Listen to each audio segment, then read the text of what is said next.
Thank you. So I will be talking about my AMR studies of low-mass star formation, both the simulation and simulated observations that I make of these.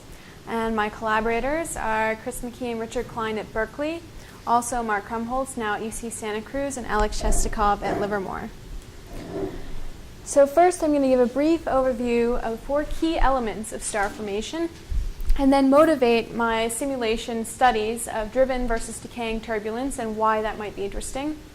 I'll give an overview of our AMR code, and then discuss simulated observations of these simulations of turbulence, and look at core kinematics, core shapes, also brown dwarfs and the initial mass function. And in the second half of the talk, there'll be more fun with AMR in the form of radiative transfer, and most of you already had this fun yesterday, but I'm going to repeat it, or at least parts of it. And then finally, there's the new frontier of multigroup radiative transfer, which I will conclude with. So here's a beautiful image of the torus molecular cloud in 12CO. So as you can see, it's very clumpy and filamentary, and in short, it's very turbulent. So we've known about this turbulence for quite a long time, and it's characterized by these very large supersonic line widths. So if you take the same map and you overplot the line widths, you can see that they're quite wide, in fact much wider than the thermal sound speed that's measured in these regions. So despite knowing about this turbulence for more than 30 years, we still don't know exactly where it comes from. Whether it arises from the initial formation of the clouds, whether it's driven by supernova explosions, expanding H2 regions, protostellar winds, we just don't understand what drives it. We also don't understand whether we need to explain these sources of the turbulence, or whether maybe the turbulence is decaying. Simulations have shown that if you start with an initial turbulent box, the turbulence will decay within a crossing time. So basically, don't add in energy, it dissipates on a relatively short time scale.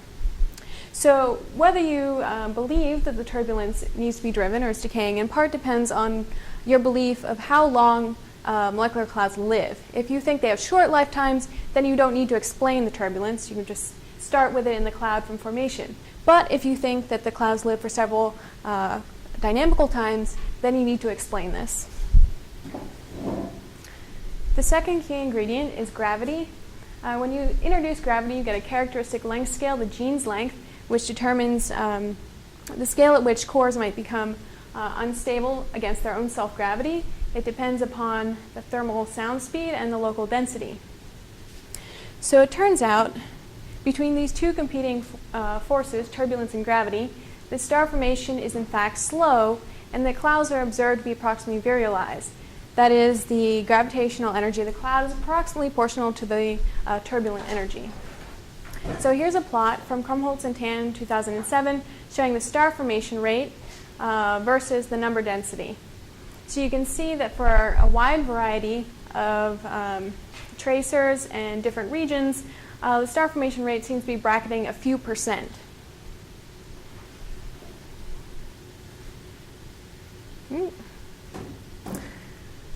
So together with this question of gravity, we would like to understand what determines the initial mass function, and why this mass function appears to be so universal across various molecular cloud regions. We'd also like to understand how the mass function of stars and the observed cores is related.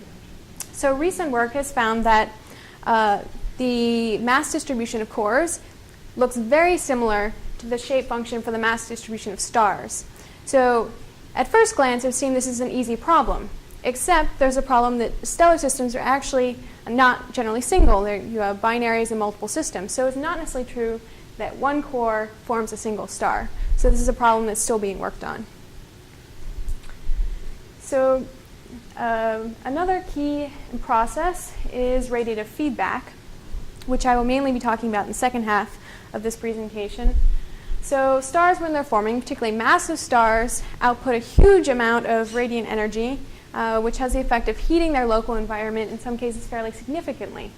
And it turns out the two key scales that we care about, the Jeans length and the Toomey-Q parameter for stable disks, are both sensitive functions of the local gas temperature.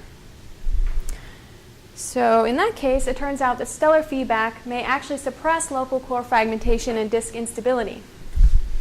So in spite of this being a very important contribution to star formation potentially, there have been relatively few 3D studies with radiative transfer. Among these are Boss et al. In 2000, Whitehouse and Bate, which did fairly simple collapse problems and showed that you get very different gas temperature distributions whether you're doing radiative transfer or whether you're doing an ideal equation of state. More recently, Mark Krumholtz has been doing very impressive simulations of massive star formation and show that the inclusion of radiative transfer is key in whether you get a single massive star or a bunch of small individual lower mass stars. And most recently, Bate has been doing cluster simulations with radiative transfer, but he's not actually included stellar sources, only compressional heating. So questions that might be related to this particular area are, for example, the formation mechanism of brown dwarfs. So some people have proposed that brown dwarfs actually start out as fragments in disks. So if this is true, then it might be extremely important to include radiative feedback and see how that might potentially regulate the formation of brown dwarfs. Another key process is radiation pressure, which I will not be discussing, but Mark has done a lot of work since radiation pressure is really important in the case of massive star formation. The final potentially important process is magnetic fields. So some people have suggested that the rate of star formation may actually be modulated by magnetic fields. So here's a plot showing the log of the core lifetime versus log of number density, where various core ages have been estimated and plotted here with these crosses. The lower line here is the free fall time, basically how long it will take a core of a given number density to collapse if it is either neither turbulent nor magnetic. And this top line is 10 free fall times, which is meant to represent an ambipolar diffusion timescale. So if the core is initially magnetically supported, how long will it take to collapse, and essentially how long is its lifetime? So you see that these cores fall somewhere in the middle. So clearly something is making them live longer than you might otherwise expect. So what observations say about magnetic fields? Well, for the most part, observations of dense cores seem to find that they are in fact supercritical by a factor of 2, which means that the magnetic fields are weak in comparison to the core's self-gravity. So here's a plot showing the magnetic field along the line of sight versus the column density. And this is from the recent Trollin and Crutcher work. These open circles are non-detections of magnetic fields in the cores, and these closed circles are detections. So this dashed line here represents the line at which the cores are critical and can be supported by their magnetic energy. So you see that all the cores fall below this line, and so they're not really magnetically supported.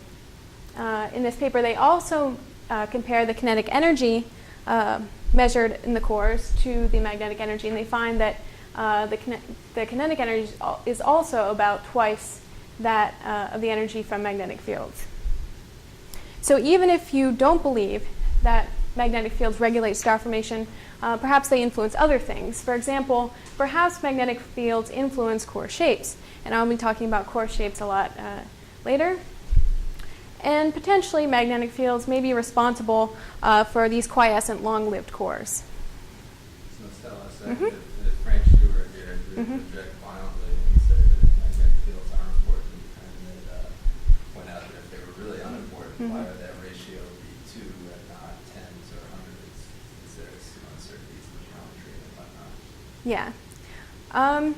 Well, clearly there are different paradigms of star formation, and I've been working out of the turbulent paradigm, which says that you can get all of these properties of cores mainly from the turbulence. Now, Frank Hsu doesn't believe in turbulence so much as magnetic fields.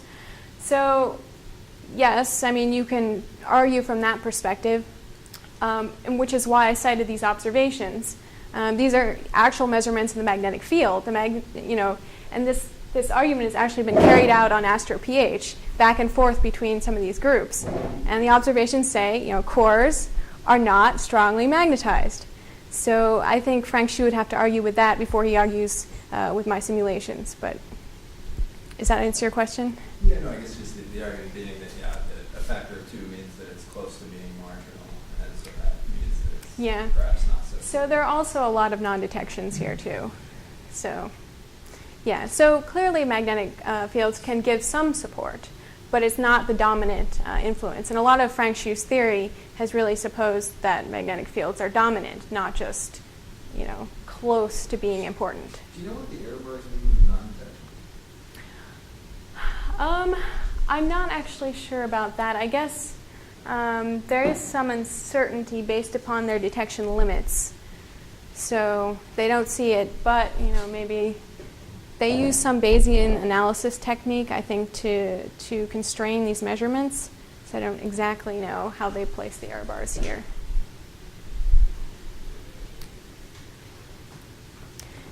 So the simulations that I'm going to be talking about include turbulence, gravity, radiative transfer, but actually no magnetic fields. And if Frank Schu were here, he'd walk out at this point, obviously. But he's not, so I'll continue. And I do these simulations on large parallel machine at NERSC. And I like to think about my simulations as being this cool, calm, methodical numerical experiment. But as anyone running simulations knows, it's actually more like this. There's lots of hair pulling and computer smoking, and that's a key element of this process. Okay, so returning to this point about gravity and the star formation rate. So if you take this same plot and you add to it what you get from various simulations for the star formation rate, you find that they, in general, fall far above this few percent star formation rate that's been predicted and measured. In particular, simulations that use decaying turbulence and do not maintain a virialization in the clouds find this very high star formation rate, whereas simulations that include turbulent feedback in the form of winds, such as Lee and Nakamura, or turbulent driving, like Lee et al., find slightly better and more consistent star formation rates. Now, the funny thing is that regardless of which of these you're doing, these simulations tend to reproduce the initial mass function. So part of my work here has been to look at additional metrics besides the initial mass function for comparison between these two paradigms and between the simulations and observations. So the tool that I use is Adaptive Mesh Refinement, which is a very computationally efficient tool, because in the regions you're interested in, you can add dynamically more cells and more refinement, so you resolve these things well, whereas in regions that you don't care so much about, you can save computational time and memory by not adding additional cells there. So this code essentially solves the conservation equations for mass, momentum, and energy. We solve the Poisson equation for self-gravity. And in the first half of the talk, we do not include radiative transfer. Instead, we basically model its effects using a barotropic ideal equation of state.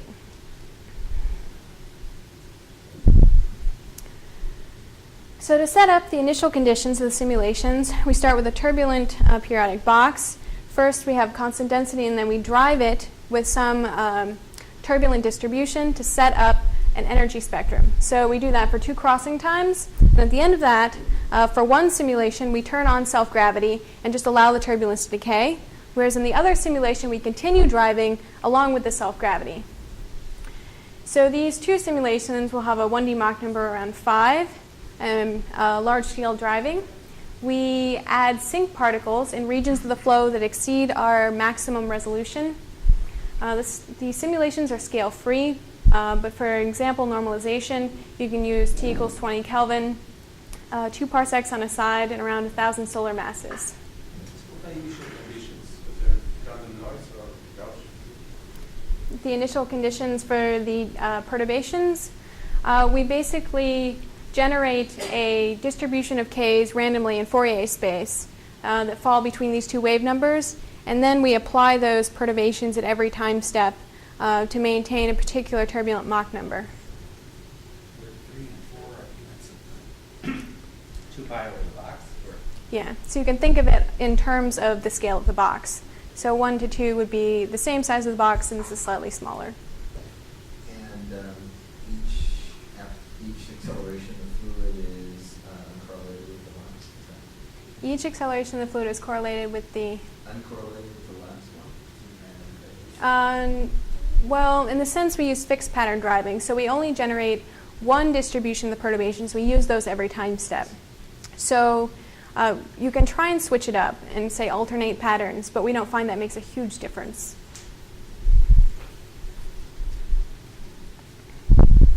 So here are the two simulations decaying on the left, driven on the right. Just the decaying is collapsing now. So you can see that it starts with a lot of fairly strong shocks. These die out, and the star formation begins to become concentrated, particularly in this area of the box. So the star formation is very clustered, and the medium becomes much less turbulent overall. In the driven case, it starts out very much the same. Initially, the star formation seems to be occurring in the same region of the box, but it becomes a lot more spread out. And the shocks, of course, remain very strong throughout the entire simulation time. So at the end of a free fall time, you see basically that the driven case over here forms about 30% more stars, which are much more widely distributed over the box, whereas in the decaying case, star formation is mainly clustered in this region with a few other stars forming elsewhere. So are you comparing these at the same time? Yes. Is it the entire computational domain? Or Yes.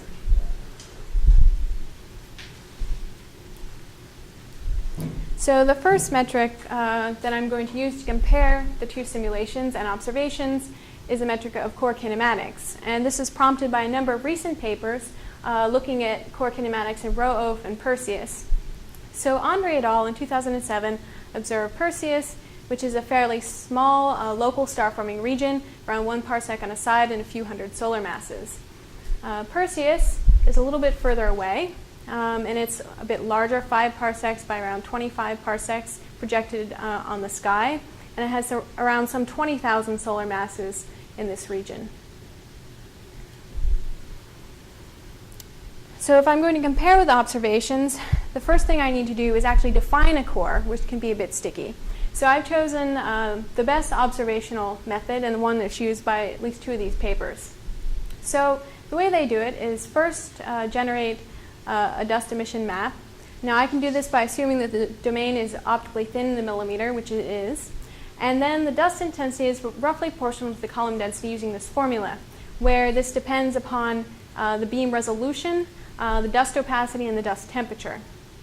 I can then convolve this column density map with the appropriate beam size based upon what resolution, observation I'm comparing to, and then identify cores as maxima in this map.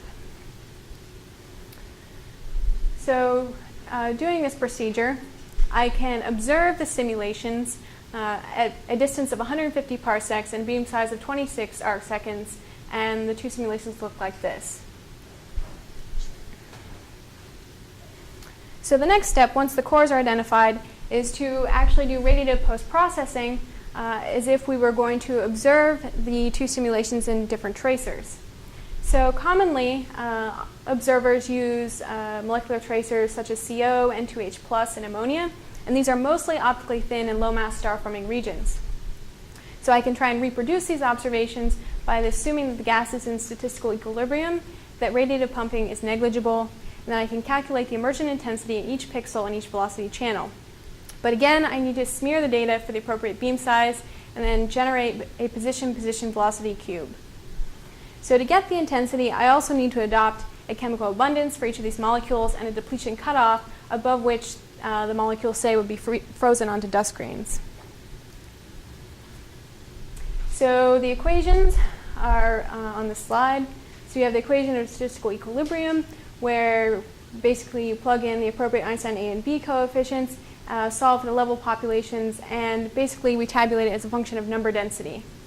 So once you have this, you can then get the net emission along the line of sight for a particular frequency transition and a molecular abundance.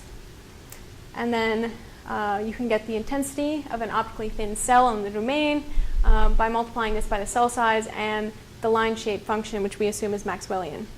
Finally, we need to bin the intensity basically over various velocity channels using the same resolution that the observers do for comparison.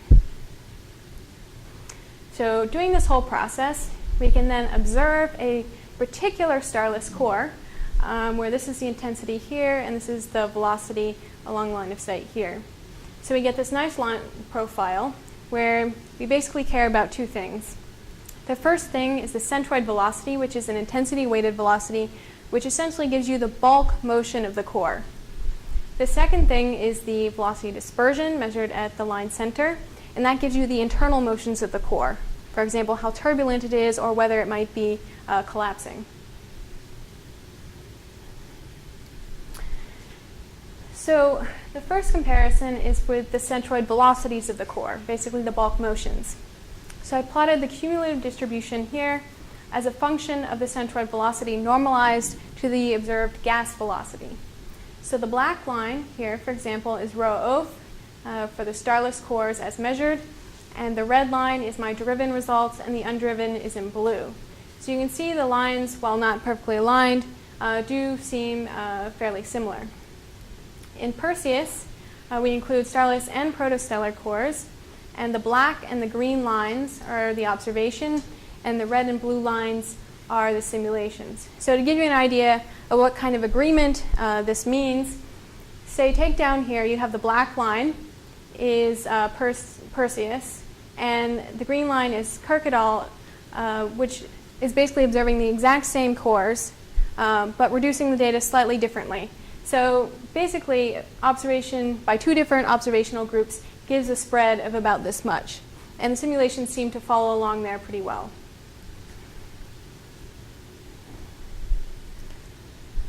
So is it reading it correctly that the data appears to in many cases be more narrow than either of the simulations? You're getting higher velocities? A little bit. I think it follows pretty well. The main issue with the comparison is trying to define this gas velocity to use as a normalization. So I've directly measured that in the simulations, but observationally it's a bit harder because sometimes they take it from surveys that are a bit bigger than this one, so that might influence it, or in different tracers. So there is some uncertainty there, which could... Sorry, what's the reference velocity? The reference velocity is the gas velocity. Generally not the gas velocity of this tracer, but just something that measures a lot of the gas. So for example, if I'm comparing an N2H+, it only measures the velocity in the dense cores. I want to know what the overall molecular cloud velocity is. So I might do that in something like 12CO. So that traces a lot of the very low density gas over a large size. So yes, there's uncertainty in that, but overall. So the next interesting metric is how do the cores move relative to each other? So you can get a feel for this by looking at the dispersions of the centroid velocity. So I plotted in black the histogram of the centroid velocities for the simulations, and a fit with the same dispersion is in red, and the gas dispersion is in blue. So you can see that in these cases, the cores are slightly subvirial relative to the gas. Observationally, Perseus is a bit more extended, and the cores are approximately virial, whereas in rho OF, they're a bit more subvirial.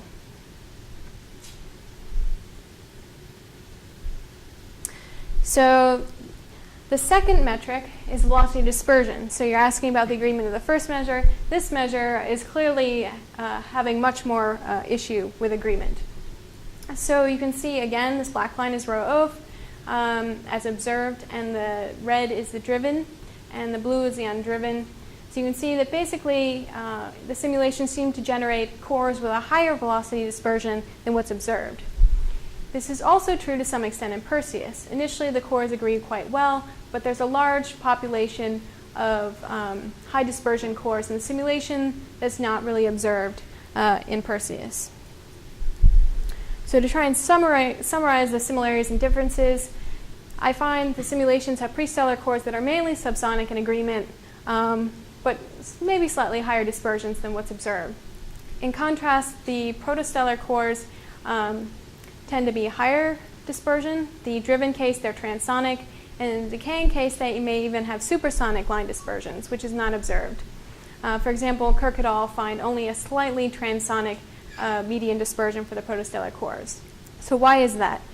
Some of it is actually in the data reduction. For example, Kirk et al., whenever they find a messy line profile, for example, it may have 2 peaks or something, they automatically divide it into 2 cores. So this automatically biases them towards lower velocity dispersion results. For Andre et al., he actually does a fancy wavelet analysis to subtract off background. And this has the effect of almost reducing his velocity dispersions by a factor of 2. So when I compare to the un-background subtracted results, I get much better agreement.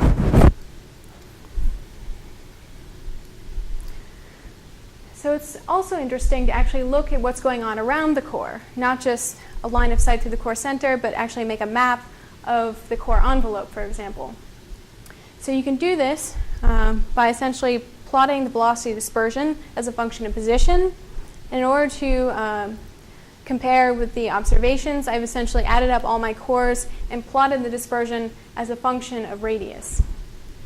So what you can see is that this black is driven and the red is undriven, that regardless, they're both approximately flat as a function of radius. And this is basically what we expect to see, that cores are coherent as first observed by Goodman in 1998. Prestellar cores also have sonic to transonic envelopes, which we also expect, since for example, solid line is in CO, the lower density tracer, so it traces the envelope. If we do the same process for protostellar cores, we find something very different. For example, the exterior is lower velocity dispersion, but the interior, traced by these higher density tracers like N2H plus and ammonia, show a marked increase towards the center. So essentially means that the cores are collapsing, and they're collapsing much more than we see observationally. And it's particularly pronounced effect for the decaying protostellar cores. So if I were going to do a statistical summary, I'd say that the driven cores agree slightly better with Perseus, and the decaying cores agree slightly better with Rho, where we only compare the starless cores. The main difference is that protostellar cores, particularly in the driven or the decaying simulation, exhibit quite strong infall, which is not actually observed. So moving on to a second topic is the core shapes. So there's been some speculation that perhaps investigating core shapes can tell us something about the local magnetic field morphology. And there's been a lot of theoretical results on this. Unfortunately, everyone seems to disagree. So we have some people on the left who say that magnetic fields are bound to make cores more oblate in nature, whereas some people on the right here seem to think that magnetic fields actually make cores prolate in shape. There are additional groups, including some observers, that find that maybe magnetic fields aren't actually important at all. So I decided to enter the fray and put my name on that chart. And this is prompted in part by Nutter and Ward-Thompson observations in 2007. And they basically measure some 400 cores in Orion A and B and report the projected core shapes. So this is a huge statistical sample, whereas in some of the observational data in the past, they only have a few cores. So in order to make the comparison with their data, I have to do the same data reduction, and that involves convolving the data to the 14 arcsecond beam resolution that they have. I also subtract out large-scale structure, which is why this map looks a lot flatter than the previous turbulent images you saw. I add the same random noise to the simulations and define peaks as cores as 5 sigma peaks, where the 3 sigma contour around the peak gives the core boundary. Nutter and Ward-Thompson then fit all of the ellipses, all 400 of them, by eye. So as a result, I had to fit all of my cores, all several hundred of them, by eye. So this is why numerical techniques are important. Nonetheless, so then once you have these fits, you can derive the projected axis ratios, and I define the protostellar cores as those with a sync particle. So surprisingly enough, fitting by eye, I found a very similar median axis ratio, where the semi-major axis semi-minor to semi-major axis is around 2 to 3, and the simulations both give 0.66 compared to the observational 0.67. So one interesting difference is that observationally, whether a core is starless or protostellar, the shape distributions are very similar, and that's not necessarily true with the simulations. So the simulations, for example, for the driven cores, the two populations are somewhat similar, whereas in the decaying case, the two populations are not necessarily very similar at all. So I have a quick question on your, can you go back to the previous picture? So it looks to me like if I try to remember your other simulations, that some of the things that are cores are really just breaking up of a long filament. Is that, I mean, the ones that are like very long around 0 at the center of the box, are those starless cores there? So like yeah, here? Like here. Are those, yeah, these would be starless cores, yes. And so would you say, based on your work, that those should really be defined as cores, or that's just the result of doing a lot of background large-scale structure subtraction and then dividing a filament into 3 different cores? Well, certainly, if you look observationally, you do see filaments that can be subdivided into cores like that. So I didn't try to map specifically using some sort of energy criterion. I say, is this particular thing bound? I haven't done that. So I basically just tried to match what they did, which is why it's so difficult frequently to compare with the observers, because they all use a different definition, and that may not necessarily correspond to reality. But yes, you're right. There are some cores in here that are probably just transient objects. You have to get the data, and you can do whatever you want. What? You have to get the observational data, and you can do whatever you want and match your simulations exactly. Yeah. But some of the time, the observers don't really have a huge amount of flexibility in what they can do. So, for example, defining a core, this is a particularly difficult definition, but a peak find might give something fairly similar. But they can't frequently use energy arguments, which are so easy to use in a simulation to say, is this actually bound or not? So I think I'm doing the best thing that can be done at the moment, which is figure out what they're doing and what's reasonable, and then try and reproduce it entirely. If you define your cores in a more simulated way, a more physical way, let's say, would you derive a very different result in terms of the axis ratios? No. So I actually get to that a little bit later. I look at the 3D distribution. So maybe we can just talk about it then. So doing this, I can then do a KS test to say how similar are the observations and the two simulations. And there's some similarity to medium similarity. The driven is a few percent, undriven is maybe 25%. But it seems that the main disagreement comes from the Orion A region. Both simulations seem to agree pretty well with Orion B. So this is a particularly interesting topic because Orion A and Orion B are similar sizes. They have similar number densities. They're both forming massive stars. So why are the core shape populations so different? So I was hoping that some observer could come along and actually answer that question, because it does seem there's this interesting statistical difference. So, and to give you some idea, you say, well, 2%, that's not actually a very good agreement. Orion A and B populations agree to less than 4%. So that gives you some idea that actual observed cores in the same regions can disagree quite substantially. So statistical comparisons show starless cores not agreeing so well, and in some cases, like the driven case, the protostellar cores do agree in shape fairly similarly to the observations. So if you do the same procedure at half a free fall time, you find something very different. At half a free fall time, the turbulence is still dominating the structure of the box. You still have a lot of shocks, but gravity hasn't really taken over and become dominant. So the cores are very elongated, which doesn't agree with observation. And the differences between what is defined as a starless and a protostellar core is larger than before.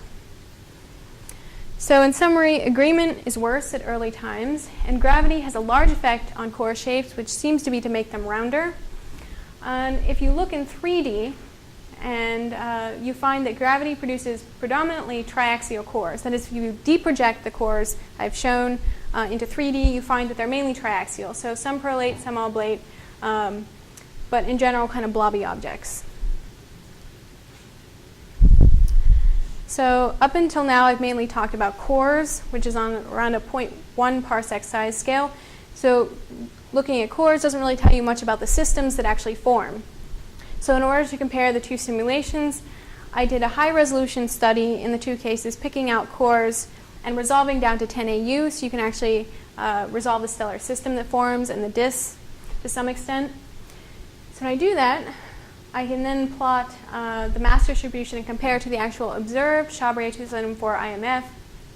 And I find that with some efficiency factor, you can make them fairly similar. However, what is different is that in the undriven case, you seem to overproduce these small mass objects. So in the undriven case, there's many more brown dwarfs than is actually observed observationally. So this seems to be caused because the undriven cores have substantially higher accretion rates. So without the turbulence support, gas tends to collapse on regions that are already collapsed and more massive, so fall into the potential wells of the cores. So at high accretion rates, you can drive disk fragmentations. When you get a small fragment in the disk, this can interact gravitationally with the main parent body and get flung out. So once it's flung out of the gas reservoir, the accretion is truncated, and voila, a brown dwarf. So this results in an IMF with too many brown dwarfs. And this is particularly interesting because there have been a lot of SPH calculations doing decaying turbulence, getting exactly this result. And they had said, well, you know, maybe if we add radiative transfer, this effect will go away. And I demonstrated that if you use the right initial conditions and have driven turbulence, the effect will also go away. But you also proved that the radiation transfer does go away. Yes, it does. So you did. So either one. But it was kind of an interesting result. That if you, so it's some sort of support is helpful. So if you have, you know, magnetic support will make it go away, turbulence support will make it go away, radiation pressure, you know, will make it go away, radiation support. But it was an interesting numerical experiment. In which of these two cases is the angular momentum of the protostellar disks larger? I mean, I would guess it would be larger in the undriven case, but I looked at, for example, the net angular momentum of the cores, and I know that the core angular momentum is larger in the undriven case, but I didn't try and measure just for the disk itself.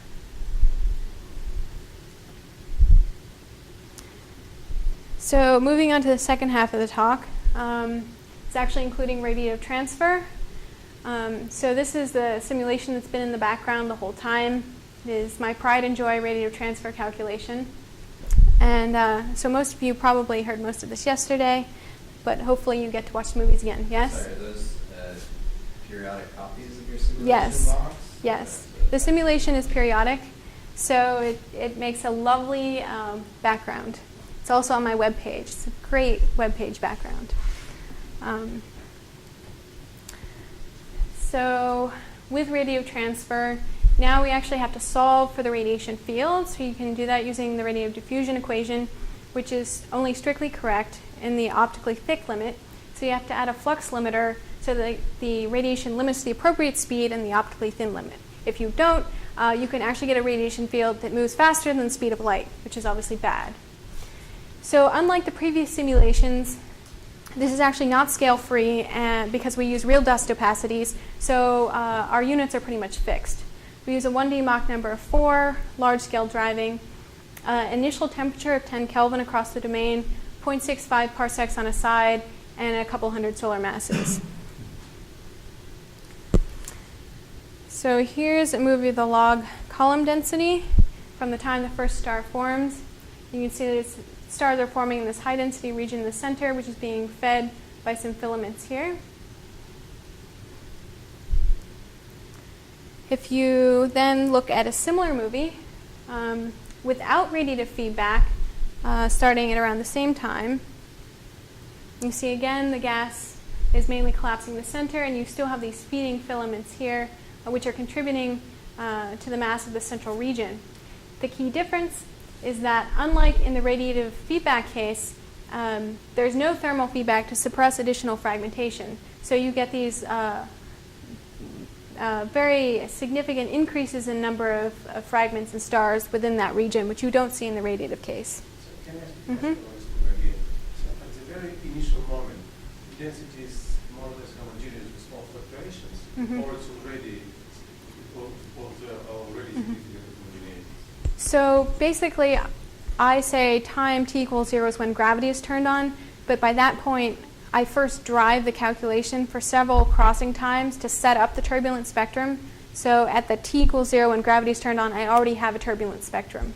But you did do the previous piece with the gravity one. And with turbulence on. First uniform, then German turbulence, then gravity. Okay, so there was a stage when it was uniform. Yes. Yes, time t minus 3 crossing And times. you're not showing this movie. No, I don't show that. It's hard to see. What would this look like if you linearize the equations and it's all the initial, so you could see the initial reporting once the equation, so that the modes are all decoupled, is what I was trying to say. I'm not sure how you would decouple the modes. I know what the turbulent spectrum looks like. The thing about the turbulence is it's really decoupled. So you have the turbulent cascade. So you put in the energy at large scales, they cascade to the small scales, and I'm not sure how you decouple that otherwise. Well, but it developed. The turbulence developed Okay. from something. Yes, yeah. In principle, if you're Yeah. interacting more, it will be developed this way. Yes. Yeah, so I could show from t equals 0 when the domain is initially constant and show the turbulent development. It makes a very pretty movie, but I didn't actually do anything with that analysis. So. All of your career is built on that stage. So Yeah, that's true. Well, so do you know that like these results are not, if you change the random numbers that you generate, there's not that many random numbers to start this process, right? Well, you can have all sorts of different turbulent patterns. I mean, I generate that pattern randomly. So presumably that's determining something about the initial gas distribution. But I haven't generated a bunch of different random patterns and then run a bunch of different simulations. Other people have done that, and I don't think there's a large qualitative difference in the final result or in the masses that are formed as a result. Do you think you'd want to know how big the change in any given plot would be if you just generated a different set of random numbers? Yeah, other people have done that. Unless you're just sure that it's Yeah. You're sure that it's negligible. Other people have done that, and they've showed that it doesn't really make a big difference. When people say it doesn't really make a big difference, they have different definitions. Yeah, so for example, compare the IMF, which everyone seems to get regardless. You can compare like core shapes, core angular momentum, things like that. They're the same. They're really not dependent upon the driving pattern. What is dependent is the driving scale. That makes a huge difference. So if you drive at small scales, for example, K 7 to 8, then you're almost driving at the core scale. So you actually are causing a very different pattern of fragmentation, and you get a completely different IMF than if you drive at large scale. So the details of the random distribution of the turbulence don't seem to matter that much, but the driving scale does matter. So that's past literature, which I haven't reconfirmed when I've done this, but other people have. So if you make your box bigger and you still drive at the same K relative to the box, will things change? No, I don't think so. So You get more consider objects. that large, Yeah. As long as it's large enough scales. Right, relative to the box. So basically, if I make my box twice as big and I still drive at K equals 1 to 2, then I'll just have more objects, potentially.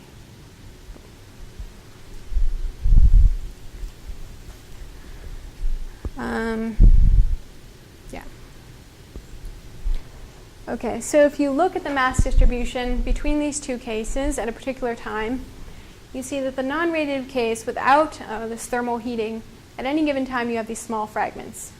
But this is not true for the radiative case. What is kind of interesting is that the characteristic mass does not actually seem to depend upon the thermal physics. It depends more upon the initial fragmentation of the core, not subsequent feedback.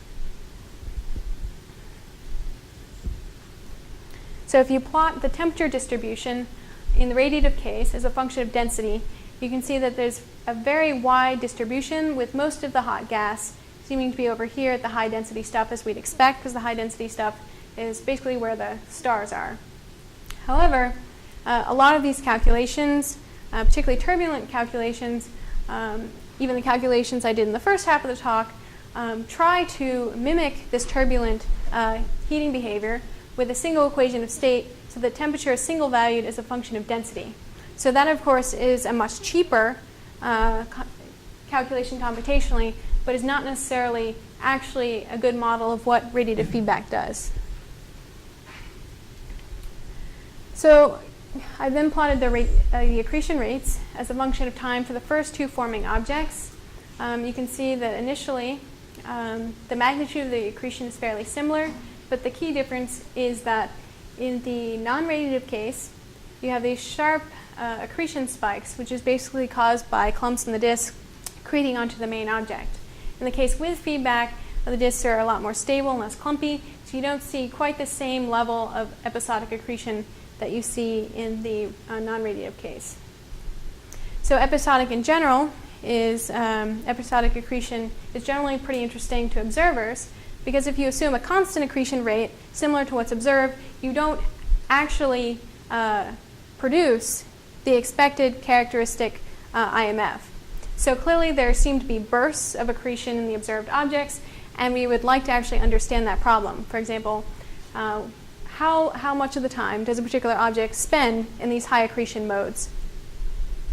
For comparison, a typical class 0 to 1 accretion rate is a few times 10 to the minus 6 solar masses per year, which is reported by Melissa Enoch, looking at, for example, Perseus, Rho-Oph, and Serpens. So plotting the luminosity emitted from the first three objects as a function of time, you can see that the luminosity is primarily from accretion. So the blue is the accretion rate, and the black is the total luminosity. So the difference between them represents how much luminosity is actually from the central star. Question. Mm-hmm. Those accretion spikes look like they would traverse the planet over 1,000 years. Mm-hmm. In the sense where 1,000 years comes from. I think for these disks, that's approximately a good orbital time. So that's the orbital time that you can resolve within the disks. Yeah.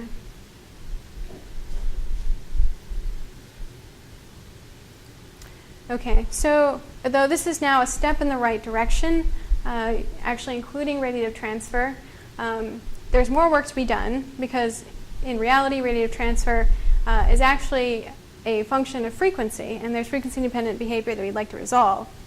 So for example, we still care about the character's genes length and tumor EQ parameter, and York and Sondheim-Coulter in 2002 showed that if you compared two calculations, one with the gray radiation like I just showed, and one with multi-frequency capture, they could get a substantially different result in the two cases. In particular, if they resolved these frequency bands, they could actually cause the final mass of their massive star to double. So basically, accretion was more efficient, and they formed a larger object. So we might see something similar in the low mass case, but we don't actually know because no one has performed these calculations before. We'd also like to resolve the frequency independence of the dust opacity, which is particularly steep in the infrared. So these are the equations I showed you before for the gray flux limited diffusion. And the key changes are that the radiation energy density is completely integrated over the frequencies. So you lose any frequency sensitivity. This opacity is actually an average opacity for a given temperature and density. And so we'd like to actually get a more accurate model for that. So the multi-group methodology is an approximation of the multi-frequency radiative transfer equations. For multi-frequency, you essentially solve a radiative diffusion equation for each frequency, and then these are coupled together in the energy equation by essentially summing up over the contributions from each frequency band. Multigroup is sort of intermediate between these. Instead of solving for a particular frequency, you bin the spectrum into different groups and then integrate over each frequency bin. So this makes it more adaptive because you can concentrate resolution of groups in areas that are interesting, or you can just do a few number of groups and thus be more efficient than in the multi-frequency case. So this is the preliminary calculation that I've been running with 4 frequency groups. It has the same initial conditions as the previous calculations, except now we can actually resolve the stellar sources and follow the energy that's actually being emitted in the approximately in the frequency band that we care about for these stars. So in conclusion, I find that the centroid velocity distributions are statistically similar to observations, and that the dispersion of these centroid velocities is approximately subvirial. Both simulations have approximately sonic prestellar velocity dispersions, but the decaying simulation has these supersonic protostellar velocity dispersions, which is indicative of infall, which is not actually observed. Simulations both seem to produce coherent prestellar maps, which replicates the result of Goodman et al. 98. I find that core shapes may not actually be strongly influenced by magnetic fields necessarily, but that cloud age, some combination of gravity and turbulence, could be very important for setting the core spectrum. High-resolution cores forming in the decaying turbulence case seem to produce many brown dwarfs via dynamical interactions that is not only not observed, but also not seen in the driven turbulence simulation. I find that radiative feedback can play a role in suppressing this fragmentation and also tends to make the disk more stable and accretion less variable. The heating that results as a function of this radiative feedback is actually not similar to a barotropic equation of state and is quite complex. Thank you. Any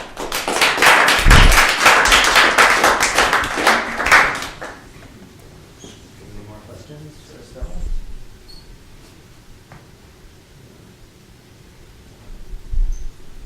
Oh, yeah.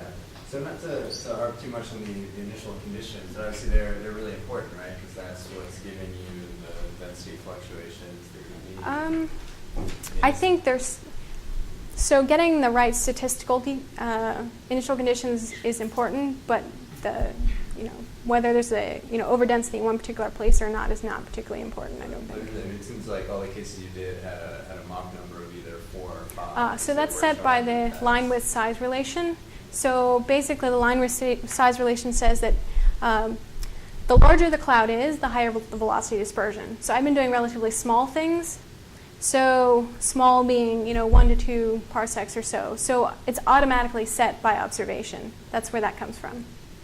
On the scale of Yeah. the cloud. Yes. So there were a number of instances where you found discrepancies between simulations and observations.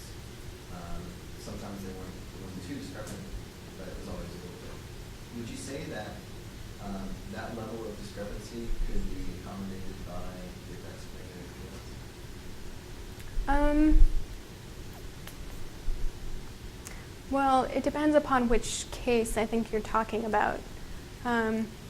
For example, suppose you have the velocity dispersions. If there's significant magnetic support in the cores, then yes, that could certainly be one characteristic. So hopefully, either I or someone else will carry on this work and do the same result and look at these things with magnetic fields. One positive thing is a lot of these codes are essentially doing ideal MHD. So if you have that, then the ions can't essentially diffuse outwards. So it's really easy to get magnetically supported things, which would be great with the observations, but that's really not reality. So in AD calculations where you do include this magnetic diffusion term, it actually looks much more like the non-magnetic case. And someone in our group is doing these AD simulations, and so magnetic fields seem to push you one way, but actual, representation pushes you back towards the more turbulent paradigm. And when it comes to comparing SEDs, does the existence of an output cavity change that? Right. So I showed the slide on that yesterday because I'm really excited about that work that we're going to be doing. And the answer is yes, the outflow cavity should have a significant effect on the SED. And a lot of people have tried to quantify that with fairly simplified models, assume some opening angle and some density distribution. So there is literature on that and that it is important. So one of the things I'll be doing in my study is actually putting in some outflows and then also comparing that with a non-outflow case. So we'll take that into account eventually. To what extent do you expect radiative feedback to affect the opacity of the energy? To what extent do I expect radiative feedback to affect the opacity? I mean, you're seeing given opacity. Mm-hmm. Yeah, so... and dust survive everywhere where you expect radiation transfer to be important and stuff like that. No, so in the dust model, we include the effect that if the gas gets really hot, the dust is sublimated. So basically, since the dust is the dominant coolant, basically you need some other method when the gas gets, above, say, 1200 Kelvin. This is not so much a problem in the low mass case. At least at the resolutions I have, the gas is not hot enough for the dust to sublimate. But it is, an important effect in high mass star formation. If there